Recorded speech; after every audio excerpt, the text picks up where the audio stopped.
What I really want to focus on now is progressing to look at what you should be doing, either as an athlete yourself, as a coach involved in obviously coaching different footballers, but also as a manager you have a role to play in disseminating the messages and ensuring that they're doing what they should be at all times.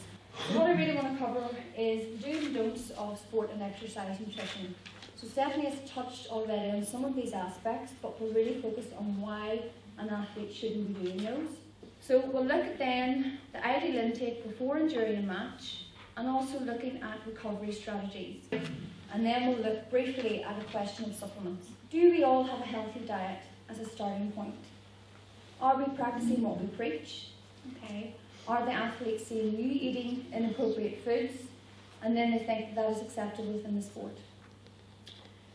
So these are the don'ts, okay, so these are the things that are constantly being challenged, okay.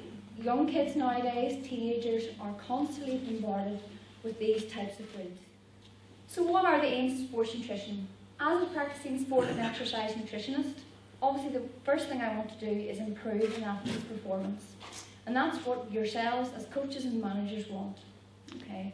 That's how you can sell sports nutrition to an athlete. Now I want to focus on what are the do's for footballers. So these are the things I really want you to take away with you and focus on in your own practice. Stephanie's already mentioned that we should be starting out with a healthy diet. So hopefully you all now have the tools to focus on a healthy dietary intake. Okay. If we then think about competitive football, the energy requirements are increased. As well as obviously having the required amount of fluid on a daily basis. For the needs of exercise, the same way you have to think about your food intake, you should also think about your fluid intake. Okay. Guidelines say again that in the 2 hours prior to exercise, you should take on board between 400 to 600 millilitres of fluid. Okay. Remembering that you need to practice that. Although they are the guidelines, what might work for me might mean that whenever you have the same amount, you go out, you start to run about, next thing you feel heavy. Okay, the last thing we want as an athlete to feel heavy or bloated or have water belly when they go out to play football. The last thing I really want to focus on, folks, is the question of supplements. Now, as you can imagine, the area of supplements is a huge area, which is constantly growing.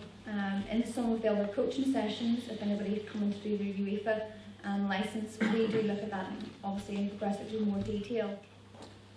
Remember that, and this is always something you have to put into context, people think that supplements are the easy option, it's going to make them the next David Beckham or whoever, but there is no substitute for both motivation, intensive training, genetic endowment or natural talent, but ultimately good nutrition.